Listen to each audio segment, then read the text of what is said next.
NREG workers യൂണിയന്റെ നേതൃത്വത്തിൽ Kollengode post ഓഫീസിലേക്ക് മാർച്ചും ധർണയും സംഘടിപ്പിച്ചു. NREG workers union Kollengode panchayat കമ്മിറ്റിയുടെ നേതൃത്വത്തിലാണ് മാർച്ചും ധർണയും സംഘടിപ്പിച്ചത്. തൊഴിലുറപ്പ് കൂലി കുടിശ്ശിക അടിയന്തരമായി അനുവദിക്കണമെന്നാവശ്യപ്പെട്ടാണ് സമരം. തൊഴിൽ സമയം രാവിലെ 9 മണി മുതൽ വൈകിട്ട് 4 മണി വരെയാക്കണമെന്നും തൊഴിലാളികൾ ആവശ്യപ്പെട്ടു. എ ദേവിദാസ് സമരം ഉദ്ഘാടനം ചെയ്തു. ഈ ഫണ്ട് കേന്ദ്ര ഗവൺമെന്റ് അനുവദിക്കണം. അത് അനുവദിക്കാമെന്ന് പറയല്ലാതെ ഈ കുടിശ്ശിക തീർത്ത് തൊഴിലാളികൾക്ക് കൊടുക്കേണ്ട പൈസ കൊടുക്കാത്തതിനാലാണ് ഇത്തരത്തിലുള്ള സൂചന സമരങ്ങൾ കേന്ദ്ര ഗവൺമെൻറ്റിനെതിരായിട്ട് നമ്മൾ ആരംഭിക്കുന്നത്. നിരവധി സമര പോരാട്ടങ്ങളുടെ ഭാഗമായിട്ടാണ് നമ്മുടെ പാവപ്പെട്ട തൊഴിലാളികൾക്ക് 100 ദിനമെങ്കിലും തൊഴിൽ ലഭിക്കണമെന്ന് പറഞ്ഞത്. അതുപോലെ തന്നെ കൂലി 600 രൂപയാക്കണം. അവരുടെ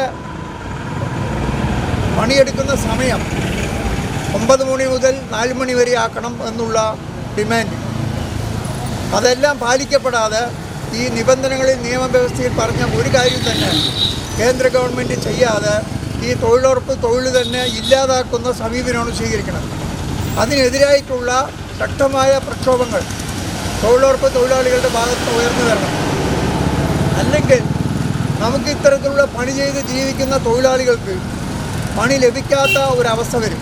ശ്രീദേവി അധ്യക്ഷത വഹിച്ചു. രാമചന്ദ്രൻ പ്രസംഗിച്ചു. കൃഷ്ണകുമാരി സ്വാഗതവും രവീന്ദ്രൻ നന്ദിയും പറഞ്ഞു. UTV news Palakkad.